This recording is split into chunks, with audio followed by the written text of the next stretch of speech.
evening, everyone. Welcome to the Sunrise Center in Corte Madera, California. My name is Susan Pynchon. I'm with Audit USA, the sponsor of tonight's program. I'm also the director of Florida Fair Elections Coalition. Bennie and John, I'm so happy you're here, and I'm happy that I brought you here, and I'm happy for us to move ahead in the election in November. I want to be part of a possible solution, and I'm so happy that you're here, and I think we can all find a way to work together. I do want to say that Sunrise Center is a part of Sunrise Center is we're a nonprofit. We do give programs of a variety of different sorts, not just elections, but also environmental issues and different new age issues and opportunities. And I'm so happy you're here. I recorded this video because what we have put together as a way for elections. We had an early showing with 3 people here who are really involved in elections. And it's really important for what we're trying to do in this video. I didn't want to stand up here and give a speech and not get it exactly right. I think it was very important that I really make my notes. I did it on a teleprompter and then put exhibits with it to back it up, because it's pretty shocking what's going on in our country right now. Mm-hmm. But I do want to remind everybody here that this is a bipartisan group. I want you to know there's going to be a lot of people from different parties joining us tonight. And it's very important to remember that we're here not to talk about the problems that divide us. We're here to talk about the solutions that unite us and how important that really is. And, for many years, I've been always saying that, election integrity and the work that a lot of people do in this room, and I've known this guy for 20 years, that we're committed people to this. We built the program that Bennie's going to show tonight. That was built by Ellen Tyson. I don't know if you all remember her or not, but remarkable lady. And I'm very proud that she jumped in, because she did the biggest lift. She started it and she finished it. And then, of course, she has a great editor who really knows this stuff too. And we made a heck of a team. But Ellen, I hope you're listening. We love you. Thank you for helping us achieve this. That's something we've been looking for many years. So other than that, thank you again. And I'm going to play the video. I hope it plays fairly well. And can I add one comment? Yeah, please do. Well, okay. I get this set up. I want to take a stand for empathy and communication when talking to election officials, even more so in other states, perhaps in ours. There's a certain kind of defensiveness that people can have. And I so loved Carolyn Cernich, who as registrar in Humboldt County was saying, oh, if there's a mistake, that's wonderful. We can learn what happened. Greetings. My name is John Brakey. I am the director of Audit USA. Audit stands for Americans United for Democracy, Integrity, and Transparency. Audit USA, formerly Audit Arizona, is a non-profit, nonpartisan 501c3 organization that I co-founded 20 years ago to bring transparency and verifiable elections to Arizona and now our country. I am thrilled to stand before you today and eager to unveil a revolutionary approach to auditing elections that is accessible to both election officials and the public. The method that we have developed represents a significant leap forward in simplifying the verification process for election results. I'm delighted to showcase it today with 2 other amigos, Arizona State Senator Ken Bennett, who is a Republican and former Arizona Secretary of State, and Bennie Smith, a Democratic member of the Tennessee State Board of Elections. Despite our diverse political backgrounds, Ken, Bennett, and I share a common belief that elections should be transparent, trackable, and publicly verified. We call ourselves the 3 amigos. Bennie will be following me, the second speaker today, and he will explain the details of our exciting new application to verify election results, which we will be making available to the public and to election officials on a limited basis during our beta testing phase. We have developed this amazing verification method to help our country, not to make money, but we would very much appreciate donations to help us improve and refine this process to make it even more user-friendly and available to all, and to help us continue our other election work. You can find our donation page at auditelectionsusa.org/donate, which will also on the screen behind me. Following Bennie's presentation, our third and last speaker is my good friend, Ken Bennett. He will explain that ballot image bill legislation is what he is working on in Arizona and why it is so important. Audit USA, under my leadership, is a long-time advocate of using ballot images to audit elections. Our new application takes the use of images in cast vote records to the next level. It will allow voters and election officials to confirm election results quickly and easily. For anyone who is not quite sure what a ballot image is, it is an exact copy of a digital copy of the original paper ballot. The picture of every ballot occurs in the digital voting system that are used in 95% of the voting systems used in the United States. Ballot images are anonymous and do not identify voters because they are copies of anonymous paper ballots. A paper ballot becomes anonymous as soon as it leaves the voter's hand to be put into a voting machine, or as soon as it's separated from a voter by mail-in envelope or a drop box envelope. Paper ballots are the gold standard in voting, but keeping track that much paper is difficult for election officials to manage for hand count audits or manual recounts. In Maricopa County, over 2 million people cast their vote in the 2020 election, resulting in a substantial amount of paper ballots to manage. For instance, sorting paper ballots for just one precinct could entail opening approximately 1,400 boxes, each containing approximately 1,400 ballots per box.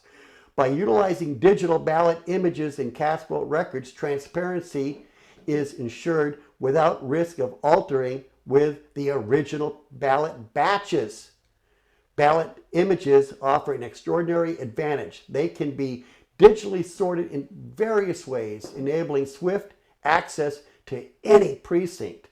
Our new system enhances the capability, empowering both the public and election officials to effortlessly sort election results by precinct, by race, by undervote, overvote, and quickly review write-in votes in a separate Excel file. Before Bennie demonstrates this exciting detail of our new application and how it works, it is important to explain why it is vital for the public to be able to verify election results. We have all seen the incredible turmoil in our country since the 2020 election. We have seen protests, riots, and the attempt overthrow of the 2020 election. Election workers, judges, and public officials facing threats to their safety. There are whispers of a civil war. The reason seems complicated on the surface. Is it the fault of the federal government? Is there a deep state controlling our elections? Is it the fault of Donald Trump and his accusations about stolen elections? Is it the fault of those promoting conspiracy theories? Each person might have a different opinion depending upon their political party or their individual beliefs. But the truth is, there is one common theme underlining all of these different possibilities, and that is every one of these examples, people do not believe that elections are real. They do not believe that election results are accurate, particularly if their chosen candidate loses. If the public believes in the accuracy of election results, we firmly believe that much of the turmoil in our country would disappear. Our innovative approach aims to contribute to achieving just that. Election officials have difficulties countering claims of fraud because election systems are not designed for transparency, by which we mean openness, to inspection and accountability. Today's electronic voting systems are completely secured and hidden from voters and are often referred to as a quote, a black box. Given the importance of elections, it is inevitable that voters would question the reliability of these systems and the trustworthiness of the system's operators, particularly if their candidate loses. When people trust in election results, there are less likely to be turnout to vote. Here is an interesting fact by Professor Barbara Walters, who recently wrote a book entitled How Civil Wars Start. In an interview with NPR, Professor Walters said, quote, "The 2020 election had the highest percentage turnout in something like 120 years. It was a boom for participation, and yet 80 million eligible American voters didn't vote," unquote. 80 million is a lot of non-voters. As a very committed activist, I understand the importance of basing my work on concrete facts rather than mere theories. The well-respected Pew Research Center, a subsidiary of the Pew Charitable Trust, issued a report last September about public trust in government. The Pew report spans the years from 1958 to 2023. The report states, quote, "Public trust in the federal government, which has been low for decades, has returned to a near record lows following a modest uptick in 20 and 21, unquote. According to the Pew report, only 17% of Americans trust their government to do what is right most of the time. A 17% trust level is a dismal number. The Pew report noted that, quote, "This is among the lowest trust measurements in nearly 7 decades of polling," unquote. Worse still, according to the Pew report, a significant portion of the 17% of Americans who trust the government are individuals whose favorite candidate emerged victorious in the last presidential election. Relying on trust in government solely based on election outcome poses a significant danger to our country. Those of us who read Professor Barbara Walters' book on What Starts Civil Wars know that we may be heading towards an autocracy. What is an autocracy? It is a form of government where power is concentrated in the hands of a single ruler or a small group, often without meaningful checks or balances on their authority. Professor Walters says elections have historically served as a trigger for violence. And unless we find ways to restore public trust in government and our elections process, will further unrest and conflict will happen. With 2 decades of experience in election integrity work, I observe a concerning trend with each presidential election appears to grow in scale, but not necessary in quality. As at AUDIT, we maintain that enhancing transparency in our election process can address many of the trust issues people have regarding elections and government. There are many examples of the ways in which transparency is decreasing instead of increasing. An example, I recently had the unfortunate experience of being sued by Santa Cruz County, Arizona for simply asking for public records. Let me repeat that. I politely made a written request for public records to Santa Cruz County, and the county sued me for just asking. We went to court to defend my right to ask for public records. After the judge read my lawyer's brief, he essentially asked the Santa Cruz County attorney, "What are you doing in my court?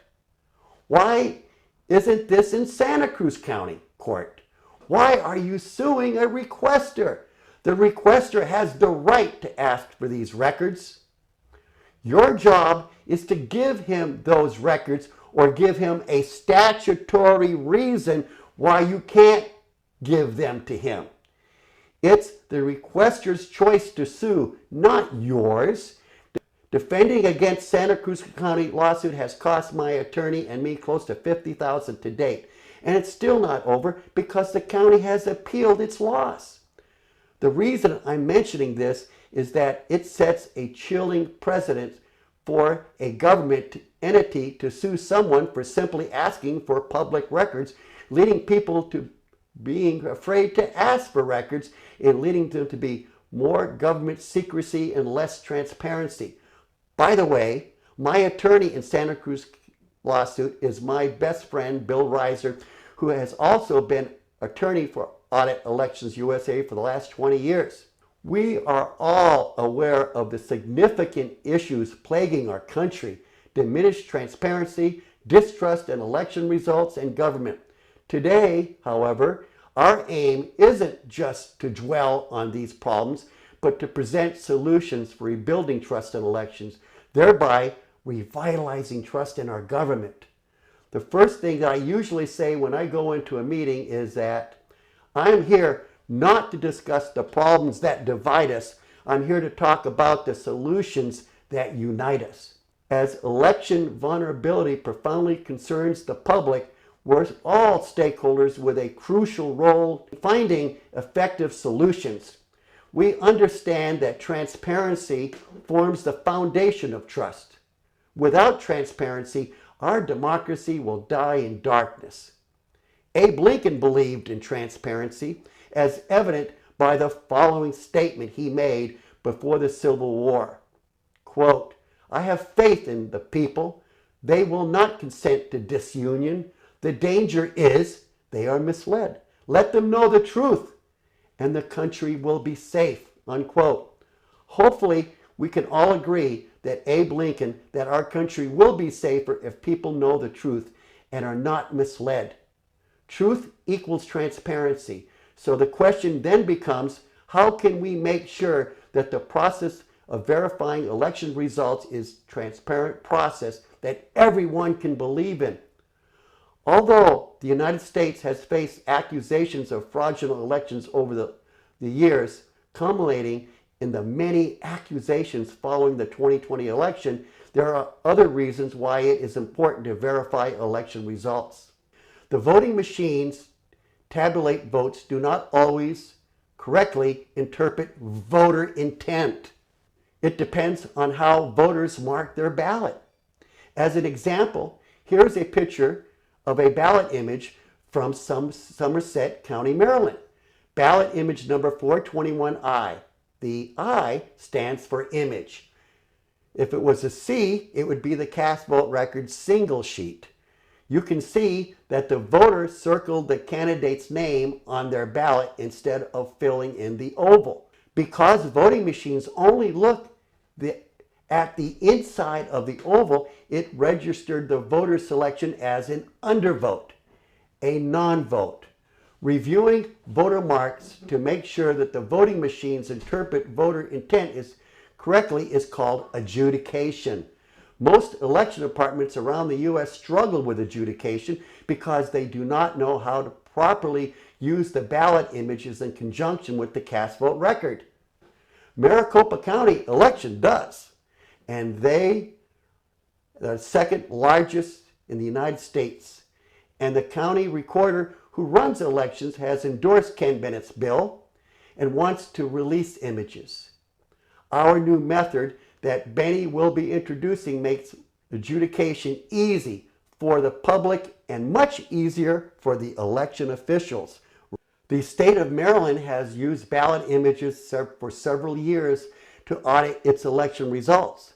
Maryland uses a company called Clear Ballot to review all the ballot images and prepares a discrepancy report showing if Clear Ballot analysis and adjudication changes anything from the unofficial results. The following paragraph on the Maryland election website explains it well. Quote, "The post-election tabulation audits is conducted using ballot images. The use of ballot images allows election officials to maximize the technology functions of their new voting system while minimizing human error and eliminating chain of custody issues by using securely stored ballot images rather than voted paper ballots. The use of ballot images removes the need for election officials to physically handle or count voted ballots unless a petition for a recount or other judicial challenges is granted, unquote. There's another company, Audit Engine, that also has the capacity of verifying election results using ballot images and cast vote records.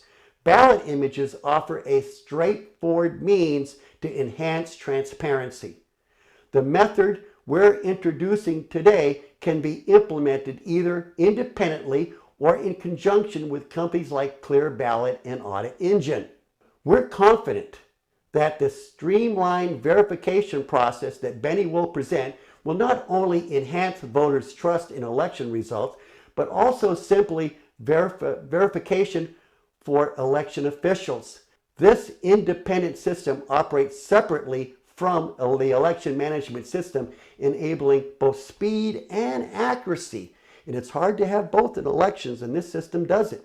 It accomplishes what we're going to demonstrate to you tonight.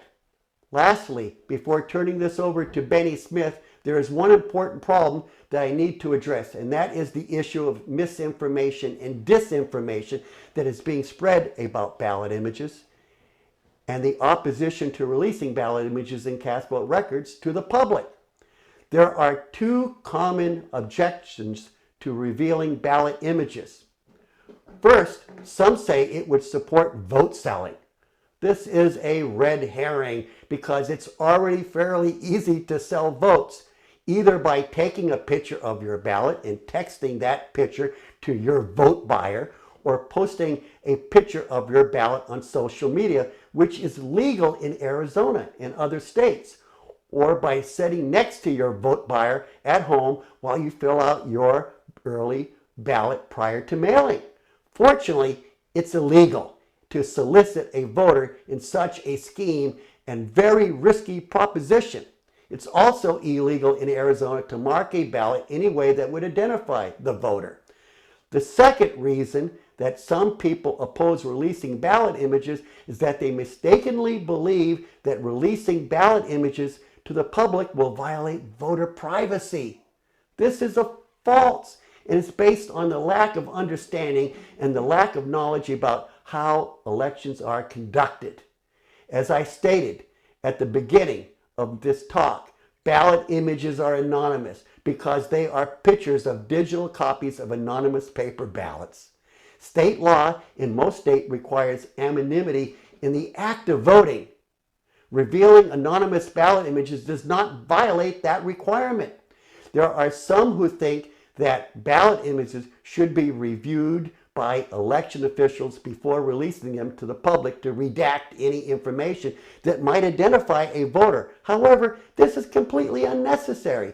Just because someone writes a name on a ballot doesn't mean it's their name. I could write in your name on my ballot, and no one would know to be the wiser because the ballot is anonymous.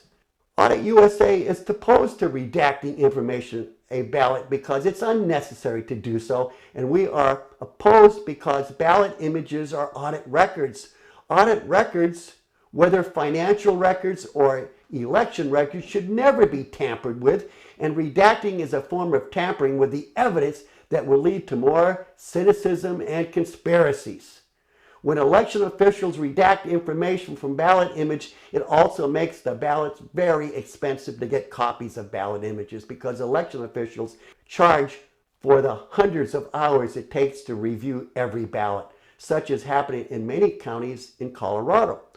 Miami-Dade County, Florida, the 7th largest election department in the U.S., wants close to $500,000 just for reviewing and redacting information on write-in ballots only, because they destroyed the other ones.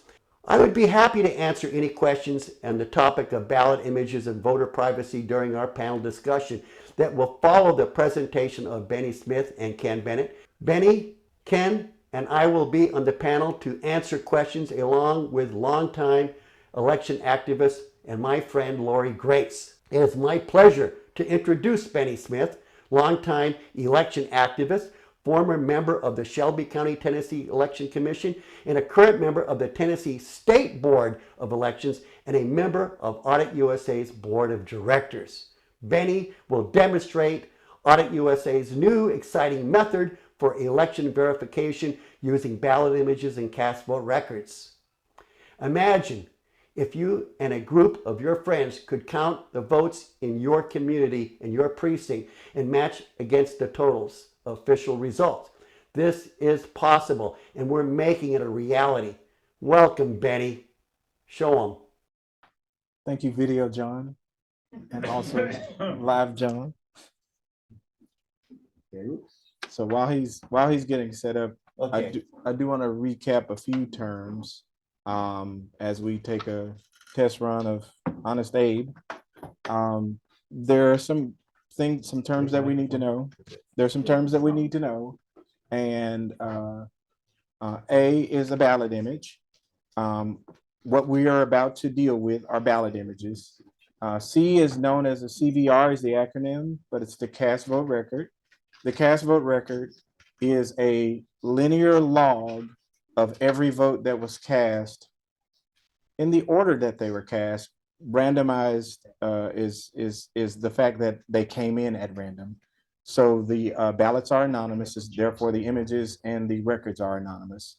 And lastly, what the tool does. The tool is basically a automated form of the repetition that would be required for an election official to retrieve the ballots. And because the ballots are captured in batches, that is a tall order. If you remember John's slide where he showed the boxes of the ballots, they are stored in batches. So I think in the Arizona audit, and Ken is here, our brother Ken is here, he can attest to this, because there were boxes of ballots, and I think they had 1,400 ballots inside of a batch. Well, you could potentially count 1,500 ballots that require you to open 1,500 separate boxes because of the way the ballots are coming in. So what the audit ballot image audit tool does is it organizes it by precinct. So you'll see that happen, and there you will see two types of ballots. There are voters who choose to vote on a hand-marked paper ballot. That is also going to be at random. And then you will see people who vote on a ballot marking device, and that's also at random. So it takes about maybe a minute to run, and I'm going to start it off, and I'm basically going to demonstrate the core function. And the core function is taking the ballots, taking the images, creating folders at the precinct level, and taking all of the necessary images that are required to look at the images and compare the votes and put them in a place and give you a card catalog, so to speak, where you can click this hyperlink that was created by Abe, and it will drill through and open up the ballot. So ideally, you and another person on more than one screen can go down row for row, line by line, ballot by ballot in a precinct and ask, what do you see? Do you see a total? Do you see the name? Are they the same? And then you rinse and repeat. So I'm going to start it off, and all you do, there are some ground rules, and basically you need to have the images, and I think we're going to go through about 7,000 images. Abe, we're not going to go through, but Abe is going to go through about 7,000 images and set them out and sort them so that we can walk through them. And the only rules are that the ballot has the images have to be in the same location as the cast vote record so that the tool knows what to do with it. So I'm going to click it, and it's basically telling me those ground rules. It's saying that they need to be in these folders, and Ellen is the creator of this. I'm merely putting a few more bells and whistles on it to give some modifications to it. So shout out to Ellen. I think she's on. So I'm going to say that I want to process these ballots, and the first thing I need to do is tell Abe where the cast ballot CVR is. So I'm going to go, and this is Somerset County, Maryland. is our test county. So I'm going to choose that, and then it opens and reads the file, and it wants to know where are the cast vote records, and that is in a column called CVR log. And then it says, what's the name of the column for the cast vote record? And these are all the columns in the spreadsheet we're about to review. So I'll tell it that I want the cast vote record. And lastly, what am I going to group it by? So we want to see everything in precinct order, because that's the only way you can get to a total of an election. And I'm going to go with the second option, which is basically going to give us the delineation of precinct level folders so that we can take care of smaller tasks of adding up the election at the precinct level. So I'm gonna choose it. It's gonna take maybe about a minute to run. I will do us a courtesy so we are not bored. And I'll open up the folder so that you can see that right now it says images, and then you're gonna start seeing files getting created. And these folders are, there we go. So there's 0000001, and I'll just let this run. This is important because, what is an image, right? An image is a basic selfie of a paper ballot. One common misnomer is that people think that the ballot is the official record. The ballot is the official record for the voter, yes. But for the election, the image is the official record. So for the computer, its ballot is the image, because from that is how the cast vote records are created. So it's creating a card catalog now, because now I think there are 24 precincts. Yeah. In the 24 precincts, we don't want you to try to go and manage 24 files. You can just click a link and it will take you to the folder and the file that has your precinct. And then that one will then open and show you everything else. All right, so it's done. I think I talked it up. All right, so now I'm going to walk through what just happened, right? We just took 7,000 images and we created 24 different folders. And in the 24 different folders, I'm gonna go to just random 05001. Inside of it, there are these random images, and in a pool of 7,000, that is a lot of randomness. But that randomness is now organized, and I'll give you a spoiler alert for some of it, because when I open the file, and I'm not going to open this file here, I'm actually going to go back to Abe and click it, because now I want to deal with that file, and it's hyperlinked, so it knows the directory where this file is, and when I open it, now I'm in that particular file. And I did not do it for Jim, but I'm going to do it for Jim. Jim is going to put the first edit in this tool.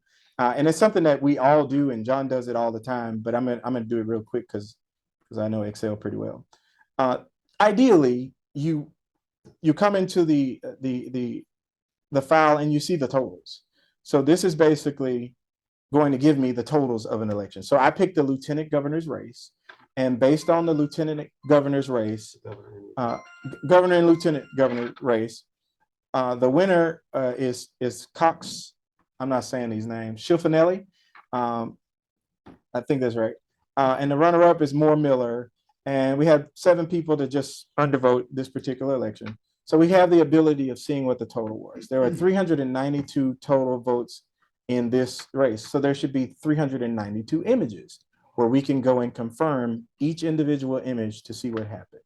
So if you look at the top vote, because these votes are cast in a linear progression, they are captured and created in the CVR. And that's a very powerful auditing tool because it enshrines the election as it happened. So when you see this 15I, that is basically saying that the 15th vote to have been counted in this election was from this precinct. So 15I is just the 15th voter. So now it's the 48th voter. But if I scroll down, I'm at the 3,700th voter. So if you imagine the scenario of having all of these random ballots in batches and boxes, somewhere I have to go through 1,500 3 times before I can get to vote number 3,700. So that's what the power of the tool is. It's taking all of that heavy lifting and basically giving that to you in a couple of minutes so that you can just go You don't have to jaywalk through the election now. You can just walk through the election and see what the totals are. So I'm going to try the first one, and our first voter decided to vote for Moore Miller, and I want to verify the lieutenant governor's race. So Moore Miller, I'm going to click on the hyperlink, and what kind of ballot do we have? We have a ballot image. So sorry, we have a ballot. All of them are ballot image. We have a what's it called? BMD, ballot marking device. This voter cast his ballot on a ballot marking device, his or her. It's anonymous. Don't get me for that. So governor, lieutenant governor was Moore Miller. Also what we see here, Moore Miller. The second one was Brooke Elizabeth. I'm not doing this. Brooke Elizabeth Learman, and that can be confirmed. And this is the exercise that we want voters to look at. U.S. Senate was Chris Van Hollen.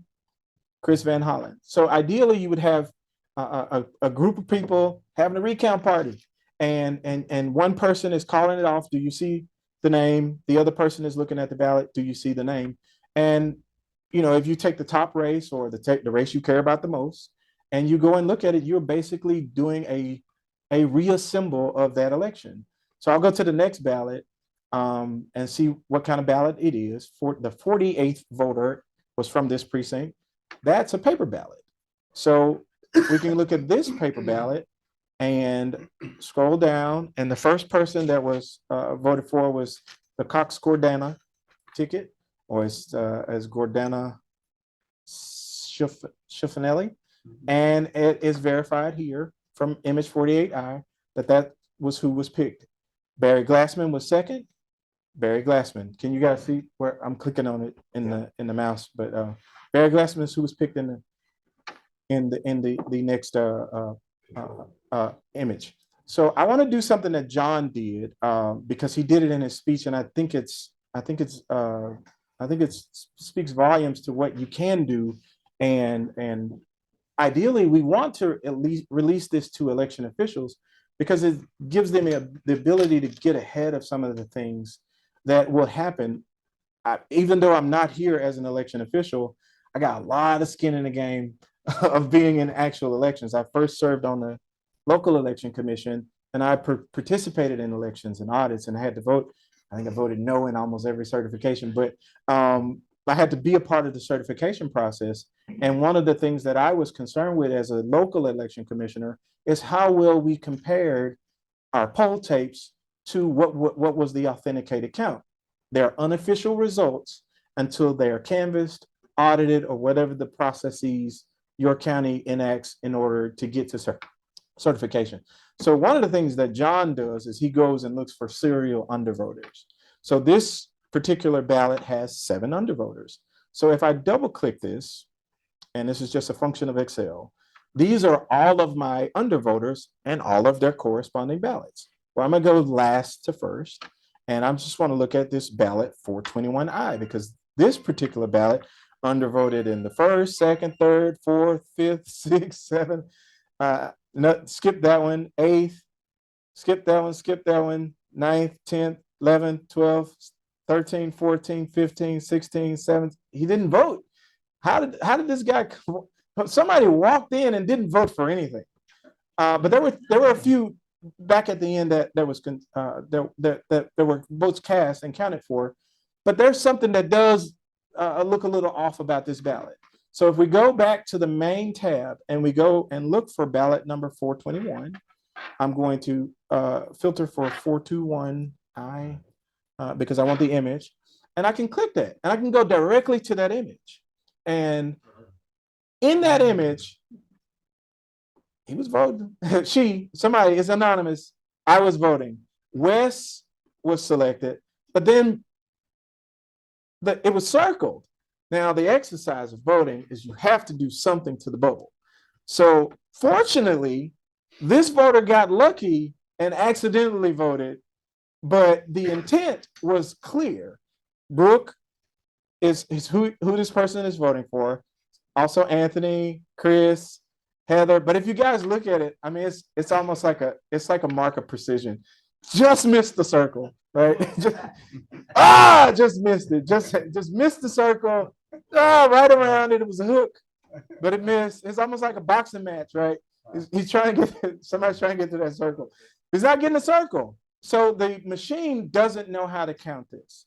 And in Arizona, Arizona is an intent state. So looking at this ballot, you would actually count these votes. So in a close election, this could be the tail of the tape where one vote really would count. And so for these, and I think it was on John's ballot. It was on your picture. I'm trying to find the one.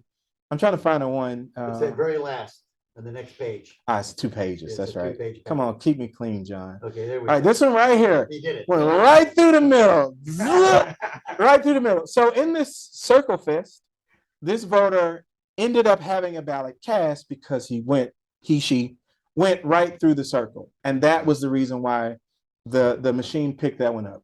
But that having the access to the images, especially in a close race where the last vote counts, that's why paper is good. I'm a fierce paper ballot advocate. Even with this, it's still good that we have this because it's enshrined in the record. All the options and what was chosen is there. On a ballot marking device, it would just say undervote. You wouldn't see it. I'm gonna actually find another one, undervote. But in a paper ballot, hand-marked paper ballot, you can see that it wasn't an undervote. So there's another undervote here that I think we can look at that exercise with. And that was, I'm gonna do it again. We can look at another one, 602I. And I might actually walk through until I get one that is a ballot marking device because it is an undervote. And I want you to see what the difference is. So I'm gonna actually filter for undervotes. There are a number of ways to get to this. I'm just gonna look at all the undervotes for lieutenant governor. And I'm gonna go to the next one in the list. Man, I don't want that one. So I'm gonna go to another one. They open up pretty fast, don't they? It's kind of nice. All right, here's one. So this one says no selection made. And that's the reason why it's an undervote. However, what if this person was a Zorro Lasso? But we don't know in this particular one. It's not a knock against ballot mark. Everybody know I don't care about those. But this is the difference in those types of ballots and why looking at the ballots and having access to the images are quite powerful. So I don't want to muddy it up anymore. I think asking questions is great. I'm going to show you just a few more precincts just so you can see. There were some other things that Abe does. The 0000 precinct is a precinct that did not have images. So when Abe was walking through the categories of votes and images, their cast vote record says you should have an image named 1398I, and it didn't find it. Therefore, it highlighted it and all the ones that were like it and say, I don't have a ballot image. So somebody's got some explaining to do for those images because they are a part of the record. So you would ideally go to your county. Well, because the counties they get the advanced copy, right? They have access to the cast vote record before the voter does. They have access to everything before the voter, the public gets to see it. So ideally, this would be something that wouldn't make it to the public because they can then audit themselves and see that they are missing a ballot and say, oh my God, where is that ballot? Where is that image? And go and find that ballot and go and find that image. Therefore, when it's released to the public, the reconciliation is pretty much done. So it gives you the ability it gives the county officials the ability. And if they don't do that, well, they're going to get a call from a member of the public saying that there's some images missing, which keeps the process in check, which is a good thing. So one more precinct, I'll just go to probably a larger precinct. This precinct, that's a smaller precinct, but anyway, there are images here. So I'll just click on some just so you can see that it's concise. It's brought up in category form where you can get to the image and you can go ballot for ballot and see what's there. And that's really it. That's what Abe does. It's a really nimble power drill where we can set the hammer down and then the officials don't have to be afraid of releasing this information. There are a lot of people who have issues with releasing the images because if you look at the mood of the country, there's a site overvotes where they're posting so many cast vote records, but the public is going to have no idea what to do with this. And that's the part that's particularly frightening to me as a citizen, but also as an election official, because in Shelby County and in Tennessee, we have early voting. And I'm known pretty well around the country for doing a really simple exercise of just being crazy enough to take a BlackBerry out and take a picture of a poll tape. And I took a picture of the poll tape and it had 548 participants. But when they produced the results, it only had 330. And I was like, well, somebody's got some explaining to do because that's subtraction. And that spawned a whole investigation. Bloomberg came and wrote about it. It was in Bloomberg Business Week, and it was just a poll tape. Well, the problem with the poll tape in early voting is it's all precincts, and the total is the entire county on one tape. And that thing is like a mile long. So there's no possible way for you to add up an election, because when you get the returns, it's a top number and a precinct level. So what AID does is it organizes all of that to where it doesn't matter. And that's AID. Thank you, Benny. Thank you. Our next speaker is going to be Ken Bennett. And this is a guy that I've known since 2009. We didn't become really close friends until we found ourselves in the same foxhole, okay? And up against the cyber ninjas. And I think I don't need to talk about that, what happened there or whatever. But it was really interesting. And then we bonded because of that experience and working together to try to get the truth out. You know, fortunately, I was a psychotherapist in another life, okay? And I'm really good with small groups of people, and I'm an expert in elections. So I'm a dangerous guy in a crowd like that because I pull people up to the side and say, that can't happen. Let me explain why. And we did a good job of it. And me and Ken bonded through this whole thing. And we said, never let this thing happen again. What can we do? And that's where I explained to him what I've been working on for many years is the ballot images. And we knew that when Jim March was working with me many years ago, the first year was in like 2005, we says, how do we fix this system? And he says, well, Harry Hurst, he says, but eventually they're going to go to digital. And now we're in a mess in this country because we got vote by mail massively. We got voting centers. Nothing is packaged by precinct. And it's really dangerous. And, you know, these cast vote record information, they're great, but there's a problem with them. It's a spreadsheet. What do you want it to be? It's the easiest thing to change. The spreadsheet is no good unless you get the images. Now, in closing, before I get Ken on here, is that Steve wrote a story and he interviewed Adrian Fontes. But anyway, the highest rating country in the world, I guess I'm stepping on a wire here, is Mongolia. And I think they have a 98%. They publish all their images by precinct online. Wow. Mongolia. You see what I'm saying? This is how we heal our country.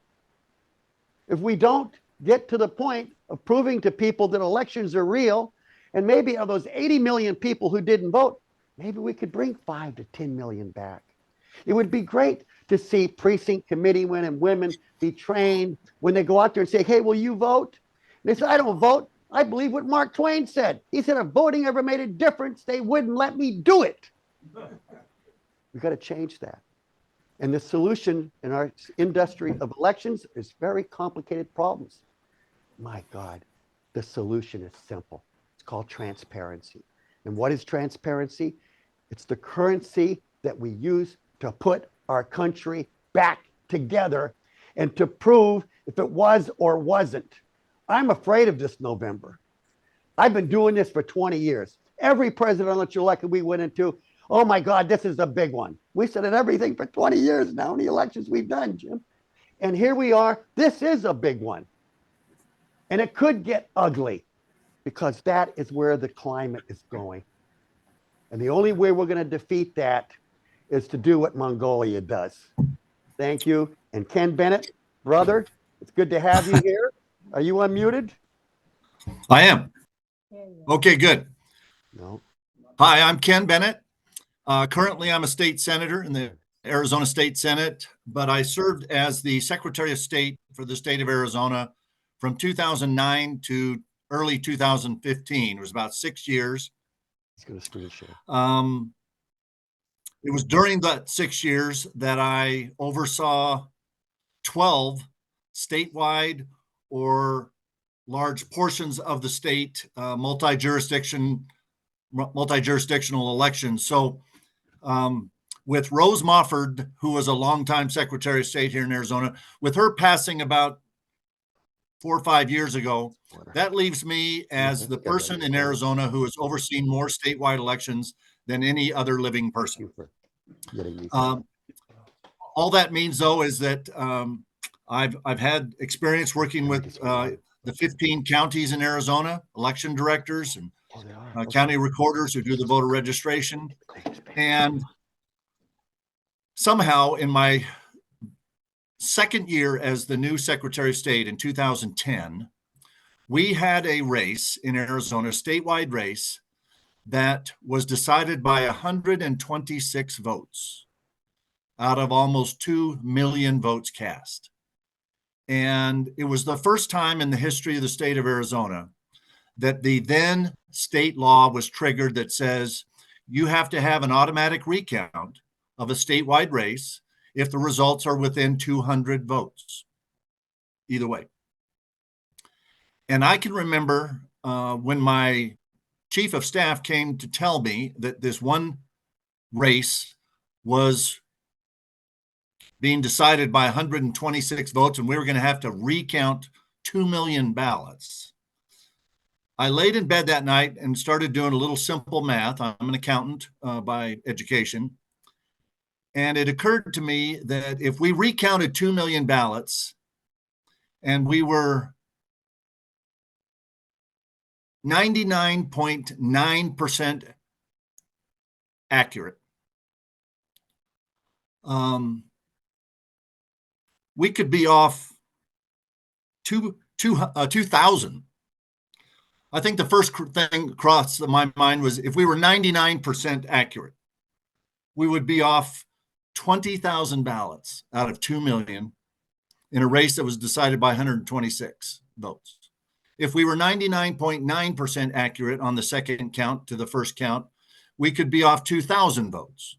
If we were 99.99% accurate on the second count compared to the first count, we could be off 200 votes. And maybe the results of the election flip from losing by 126 to winning by 74 or something. And so I did not sleep well that night, realizing that in a very close election, every vote matters. And you can't be 1/10 of 1% off. You can't be 1/100th of 1% off. You have to get it down to every vote. Now, fortunately, we recounted those 2 million ballots in 2010 in Arizona, and the vote total changed by 12. So I think we ended up determining that our accuracy between the first count and the second count was something like 99.9994%. And the results of the election didn't change. And we could actually identify down to specific counties and specific precincts where the count in the first count was one ballot different than the second count. So when the 2020 election occurred, and there was a lot of people, primarily in my party, the Republican Party, saying, how could Trump have lost? Trump couldn't have lost Arizona.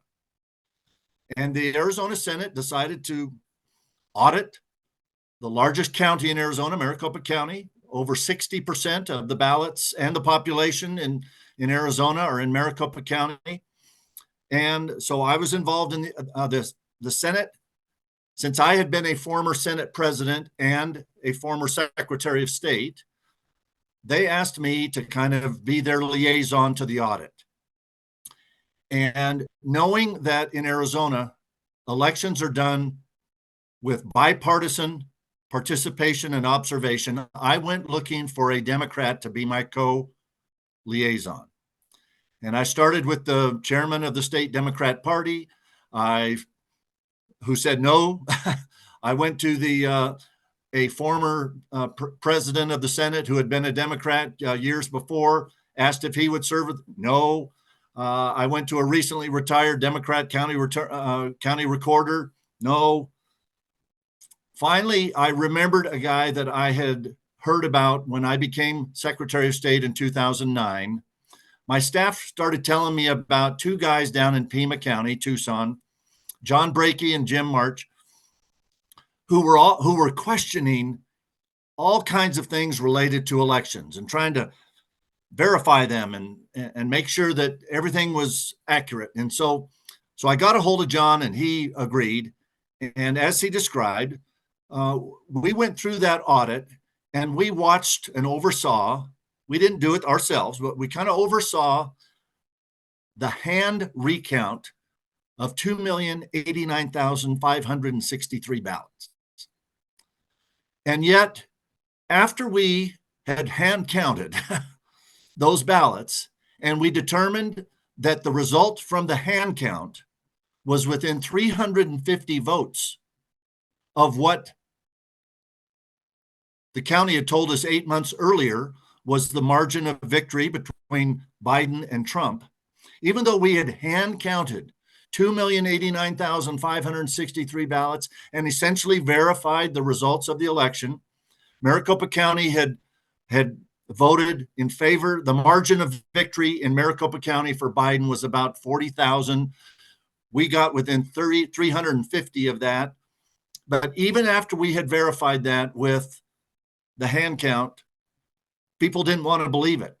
And that's when it started occurring to me that we had to come up with something that would allow anyone who wants to verify an election to do so, right down to their precinct level. And it might not be the presidential race in the next election. It might be a state legislator. And it might not be 10,000 votes like Biden won in Arizona over Trump. It might be one vote. In fact, we had a state legislative race in Arizona, I think it was 1994, where 3 people were running for 2 spots, and the top person got the most votes, so they got one of the 2 spots. Second and third candidates were tied exactly, 4,692 to 4,692. And per Arizona state law, you recount the ballots. They recounted them. The numbers changed by a couple, but they were still tied.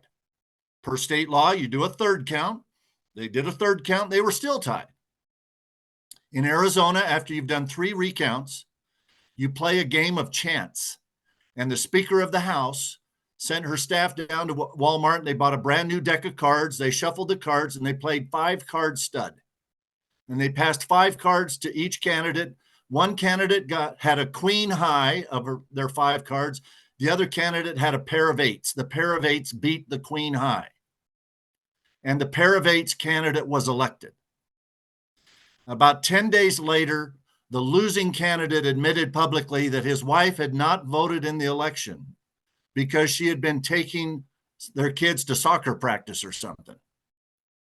But if she had voted in either the first count, the second count, or the third count, he would have won that race by 1 vote instead of losing it on a hand of 5-card stud. So races can literally come down to 1 vote.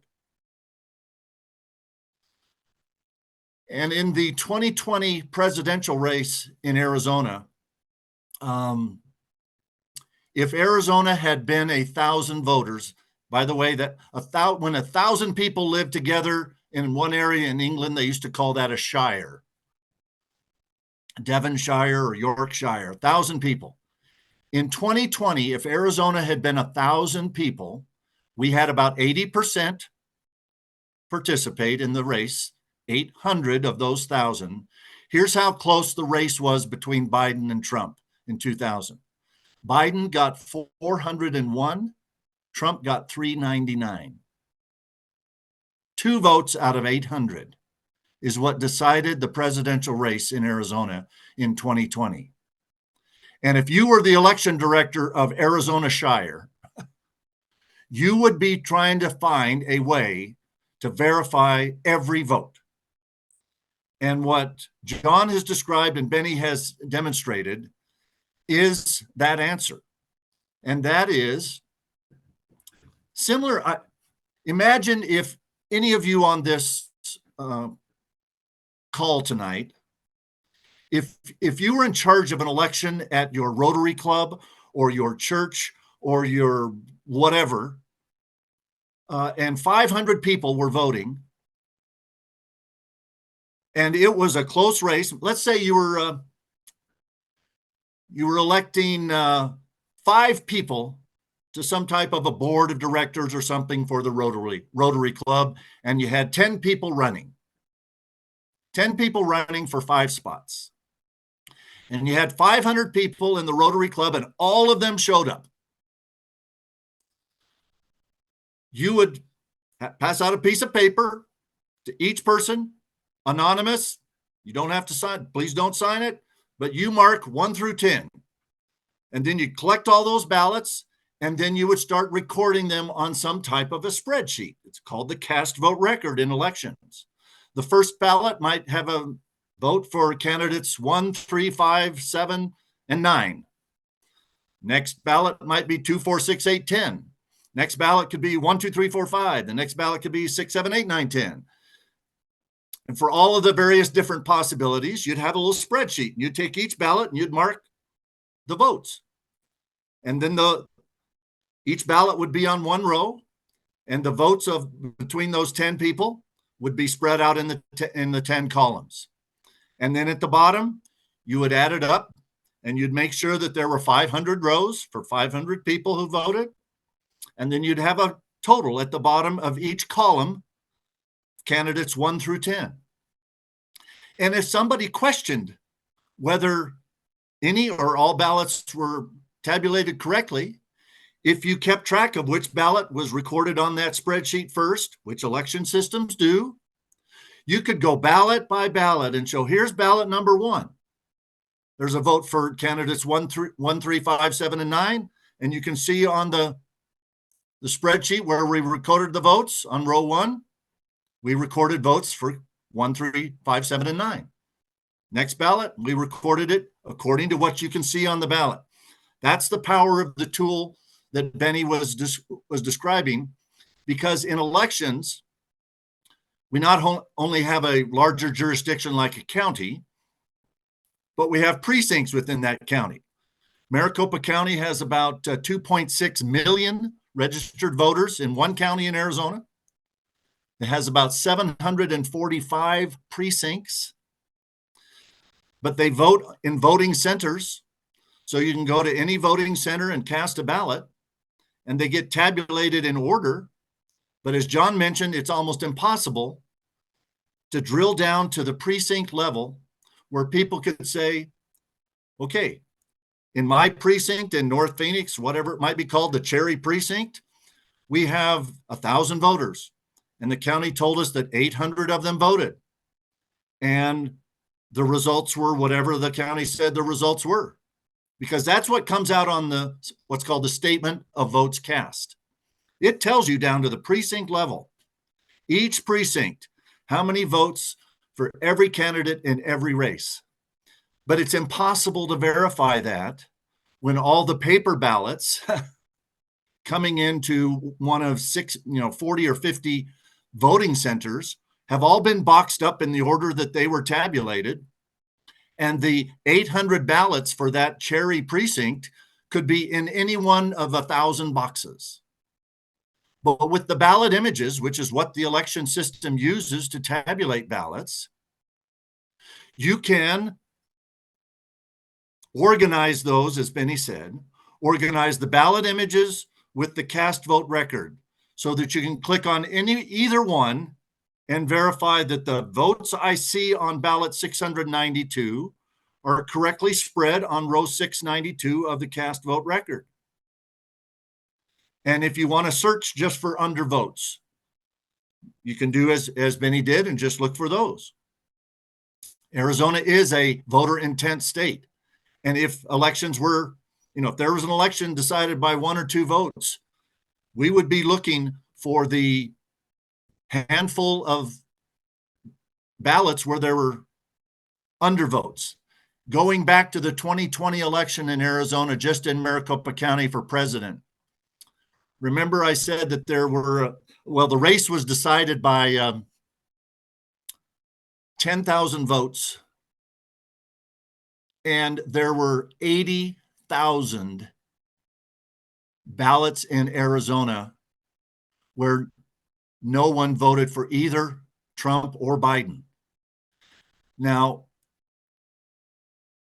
if you wanted to verify, if that race had been a difference of 100 instead of 10,000, and there were thousands of ballots where the system did not record a vote for either one, we would be wanting to look through the ballots one by one, like Bennie was just looking at, to see how many voters circled their candidate's name, and maybe none of that circle crossed through the oval box where the system was programmed to count a vote if it found some pixels of blackness inside the oval, because that's what it's programmed to do.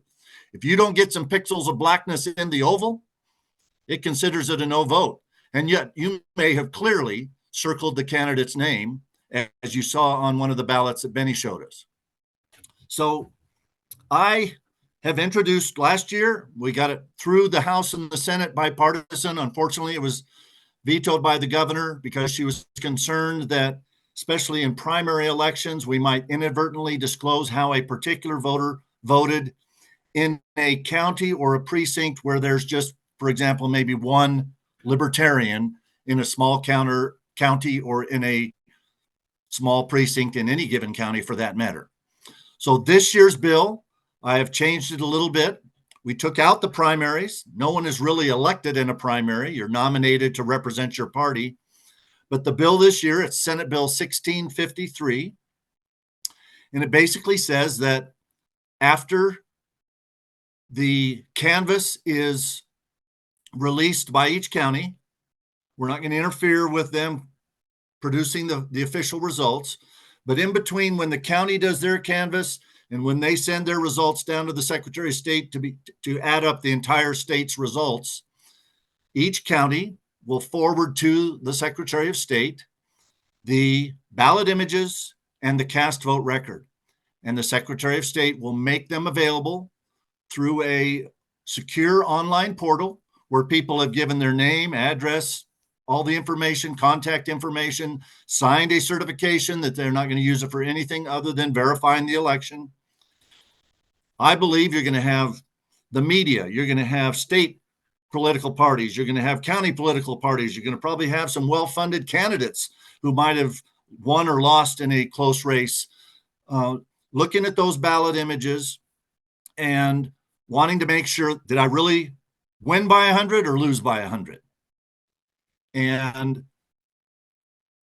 I believe that this is the way to make our elections transparent, trackable, and publicly verified. Now, there's concerns that are popping up in my discussions with my fellow legislators this year, and we'll continue to address those as well. Some people are afraid, well, if you release these ballot images and cast vote record, people may just make unfounded accusations saying that they have reviewed all the ballots when maybe they haven't. We'll probably entertain an amendment on the bill in the next few days to establish a fairly high threshold that if somebody wants to bring a court action challenging the results of election, they have to meet a fairly high standard, maybe clear and convincing evidence or beyond a reasonable doubt. They can't just throw stuff at the wall and see if some of it sticks.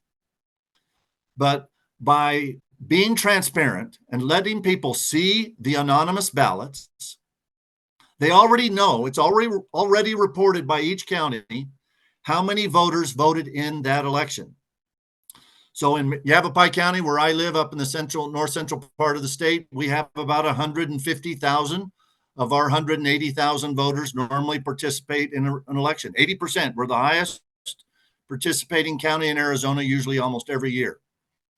If there's 150,000 people that voted in the election, they should have 150,000 ballot images. No more, no less. And the votes on those 150,000 ballots will be organized in that spreadsheet that Bennie just showed us, all the way down to the precinct level. So in my precinct, which is the Watson precinct, we have about 1,400 voters. If Yavapai County tells me that 1,200 of those 1,400 voted, I can take the ballot images and the cast vote record, sort by precinct like Bennie just did. He did a county from Maryland that had about 7,000 voters. But I could drill down with the ballot images and the cast vote record. I could look at the 1,200 people and verify that the county got every one of them right. And it's also our interest in making this tool available to the counties while they are compiling the canvas to release their official results. They can use this tool beforehand to find those undervotes and fix anything that isn't exactly right. Will an election ever be perfect? No, because human beings conduct elections and none of us individually or collectively are perfect. But when we have elections as close as our elections are right now, and someone can simply allege that the race was stolen, the election was stolen, unless we have this level of detail to be transparent, trackable, and verify these elections, I fear, as John does, for the future of our republic. So this is why I feel so strongly. I expect to have bipartisan support again with the changes that we're making. I hope to get a signature this year for the governor, from the governor, to make sure that in Arizona you can verify an election down to the ballot by ballot level if you want, precinct by precinct if you want, and the election officials in each county will have that tool available to them as they're working on canvassing or certifying the election results, so that they can find any anomalies and get everything as tight as they possibly can before they release the results, because then the rest of the world is going to want to verify those results, and they deserve to be able to do so.